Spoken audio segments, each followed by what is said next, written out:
Aduun akilun khairum min sadikin jahilin. Musuh yang berakal lebih baik dari kawan yang bodoh.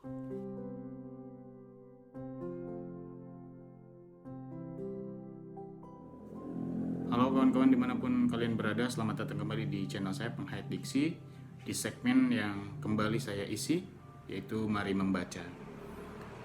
Buku yang kali ini akan saya perkenalkan untuk saya rekomendasi agar teman-teman beli dan baca, yaitu buku yang mengulas tentang kondisi keberagamaan masyarakat muslim di Indonesia. Tentu tidak semua, tapi memang kelompok ini cukup mencuat dan cukup vokal, baik di sisi kultural maupun di sisi gerakan politiknya ya.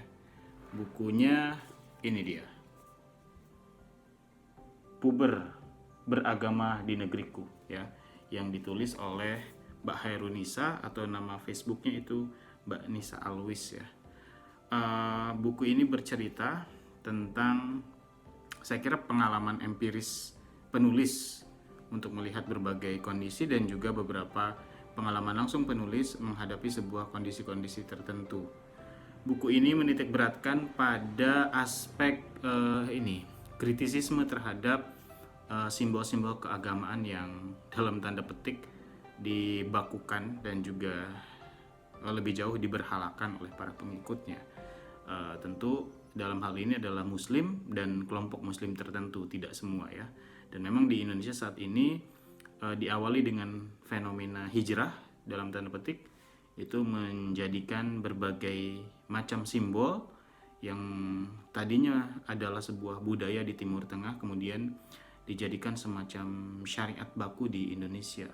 Titik fokusnya dalam hal ini pembahasan terkait dengan jilbab atau hijab ya, yang akhir-akhir ini bahkan menjadi sebuah sorotan yang serius dari berbagai pihak, sampai masuk pada regulasi di sekolah misalnya, yang ada sekolah yang mewajibkan bahkan siswi yang non muslim itu untuk atau wajib memakai jilbab, padahal dia berbeda keyakinan dengan muslim di sekolah tersebut yang dominan gitu.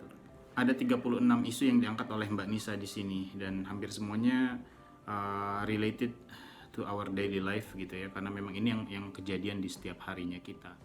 Buku ini penting untuk dibaca karena memang Mbak Nisa mencoba menawarkan sebuah gagasan Islam yang rasional dan Islam yang fit dengan tradisi dan budaya, karena Mbak Nisa meyakini bahwa Islam sendiri lahir dari akulturasi budaya di Timur Tengah, sehingga memang adanya atribusi-atribusi tertentu itu yang sifatnya tradisi dan budaya tidak lantas dibakukan ke dalam konteks lain, misalnya di Indonesia, di Nusantara, yang memang bisa jadi itu tidak fit gitu.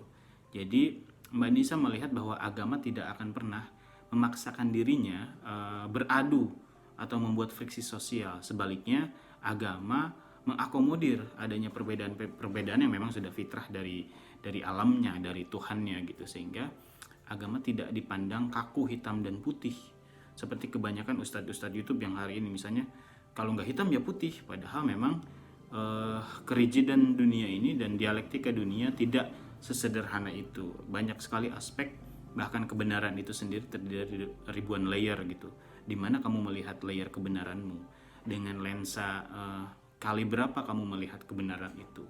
Nah, Mbak Nisa menawarkan alternatif bagaimana melihat hal itu dan kira-kira mengajak dialog mereka yang para kaum takfiri ya, kelompok takfiri yang enteng banget mengatakan mereka yang tidak pakai hijab yang serupa dengan mereka itu belum mendapat hidayah gitu, kemudian segala amaliyahnya sia-sia gitu ya.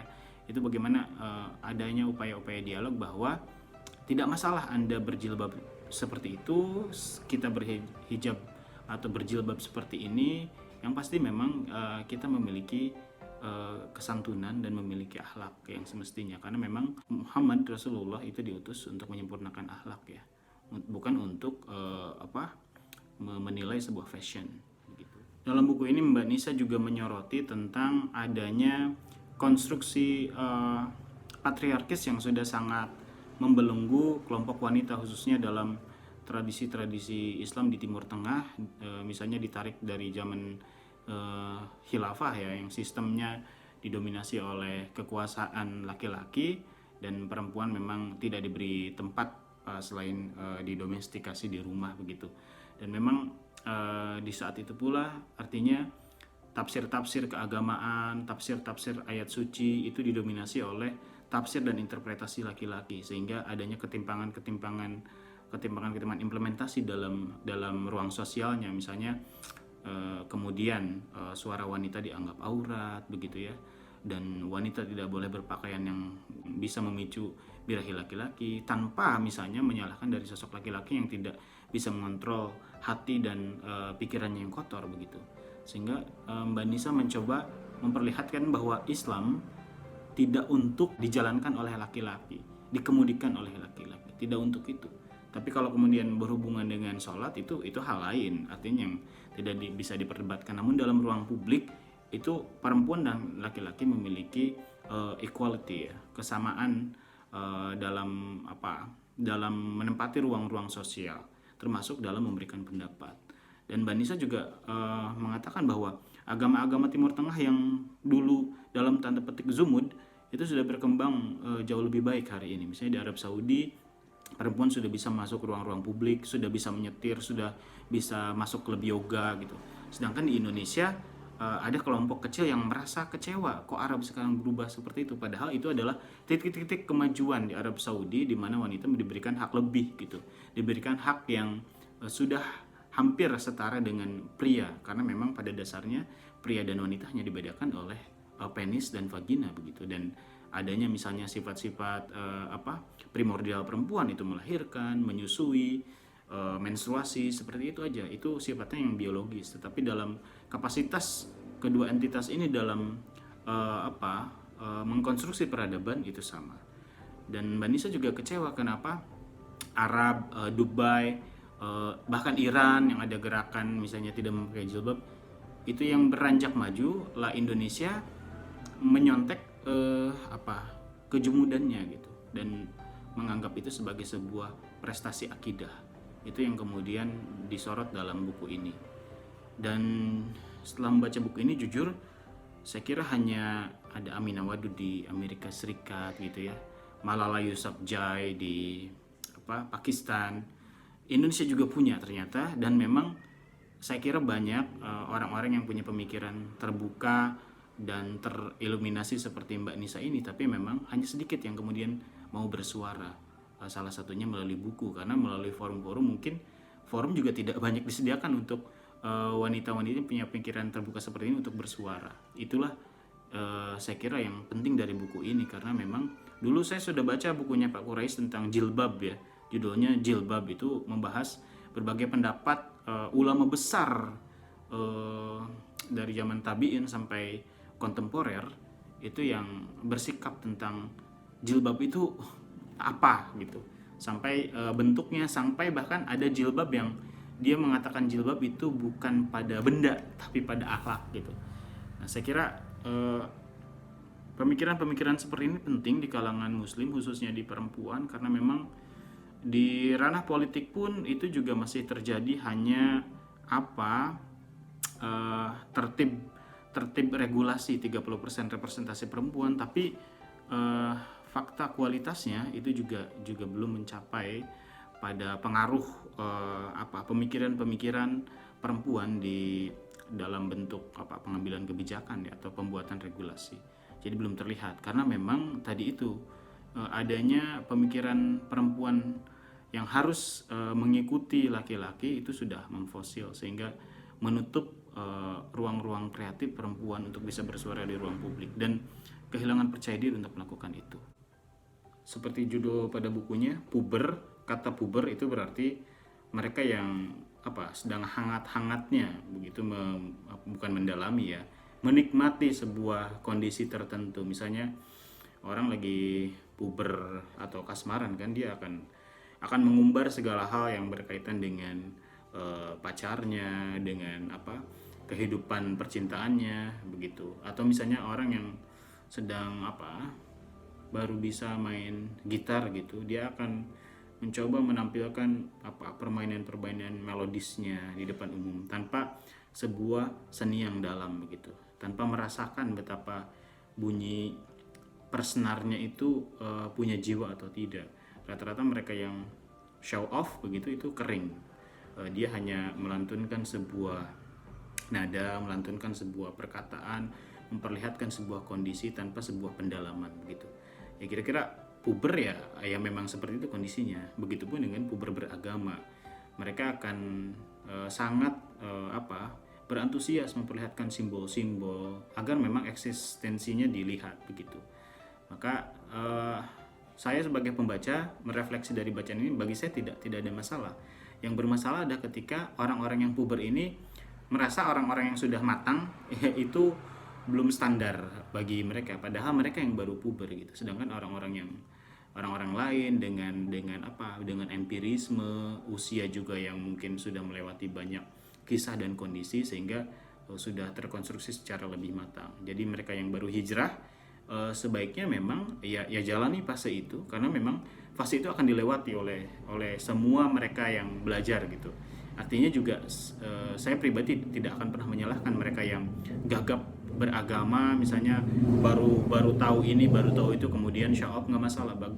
Itu mungkin bagian dari dakwah, tapi tidak melegitimasi dirinya di atas yang lain, karena itu tidak akan membawa dampak yang baik, bahkan itu akan merusak. Maka kemudian misalnya kenapa saya selalu mengatakan hari ini kenapa banyak gelombang agnostik, banyak teman-teman muda yang ateis, karena mereka tidak menemukan sebuah kedamaian dalam ritus agama.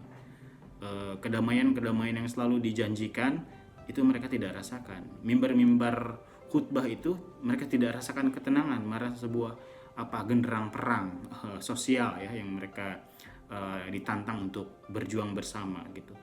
Mereka mungkin merindukan kedamaian yang bisa kemudian menjadi alternatif peradaban. Bagaimana orang-orang yang tenang ini bisa kemudian berpikir melampaui pikiran-pikiran atau capaian-capaian logika, capaian-capaian rasionalis orang-orang di barat yang saat ini sudah sainsnya mungkin post science ya, itu udah di atas sains. Bahkan mereka juga sekarang mengalami sebuah dilema kegamangan spiritual, sehingga banyak yang akhirnya melakukan ritus-ritus semacam yoga yang lebih serius, atau mereka melakukan perjalanan ke Tibet, ke Nepal, ke Kathmandu hanya untuk merasakan sebuah ketenangan begitu.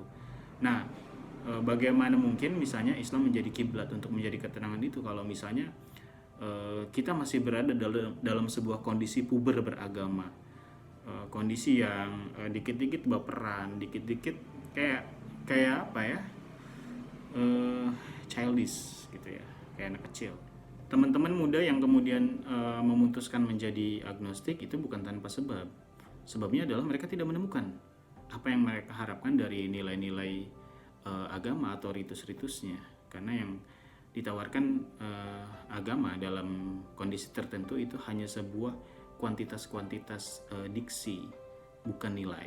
Sedangkan mereka membutuhkan nilai. Mereka hiruk pikuk di kota, pulang ke rumah gitu. Dan mereka membutuhkan sebuah ketenangan spiritual sebetulnya, dan agama harusnya bisa memberikan itu, tapi faktanya hari ini tidak bisa banyak memberikan itu, sehingga alternatif lain adalah mereka melakukan pencarian. Dan agnostik, ateis adalah salah satu tahapan saja menuju tahapan spiritualitas yang sebenarnya gitu. Jadi saya kira termasuk di Arab Saudi juga demikian, dan tidak patut dirisaukan. Yang patut dirisaukan adalah mereka yang mengklaim kebenaran secara absolut, sehingga mereka tidak memberikan alternatif kebenaran yang lain. Padahal misalnya tidak ada kebenaran yang mutlak di muka bumi ini. Kebenaran kan hanya Tuhan itu sendiri. Dialah kebenaran. Selainnya hanyalah sebuah tafsir yang sifatnya relatif dan juga mengikuti konteks kehidupan yang ada. Buku ini, Puber Beragama di Negeriku, amat sangat layak teman-teman baca dan dapatkan. Masih ada banyak di Gramedia atau di e-commerce ya, banyak sekali, dan saya juga pesan ini di salah satu e-commerce di Indonesia. Saya harap tadi pembukaannya gitu ya, memiliki musuh yang berakal jauh lebih baik dibanding memiliki teman yang bodoh. Ini bukan dalam hal satir, tapi memang teman-teman harus cerdas. Jangan-jangan ajakan-ajakan kebaikan itu adalah ajakan-ajakan kemunduran dan ajakan-ajakan yang terasa liar itu padahal bentuk titik-titik pencerahan gitu kan. Hampir semua pencerahan itu dimulai dari sebuah anomali. Misalnya Muhammadiyah Kiai Dahlan itu melawan arus, dianggapnya sesat saat itu persis. Terus ya banyak orang-orang yang kemudian menciptakan sebuah arus baru itu pada awalnya disebut orang-orang sesat, heretik, karena dia melawan dominasi yang ada. Di Timur Tengah ya Ibnu Arabi dianggap sesat juga, Avicenna dianggap sesat juga, Averroes, Ibnu Sina, Ibnu Rus itu pada masanya dianggap sesat. Tapi mereka lah yang hari ini kitab-kitabnya dibaca oleh kita semua gitu. Jadi saya kira yang baru belum tentu lebih baik, tapi juga tidak akan selalu buruk. Yang lama tidak mesti selalu baik, tapi juga bisa kita ambil yang baik-baiknya. Begitu. Teman-teman jangan lupa terus membaca ya, apalagi sekarang social distancing masih berlaku, corona masih menjadi musuh bersama, dan saya kira buku akan tetap menjadi teman setia. Oke teman-teman, selamat membaca, selamat menambah wawasan, selamat mendapatkan refleksi dan kontemplasi yang lebih dalam dari kesemestaan ini. Sampai jumpa lagi.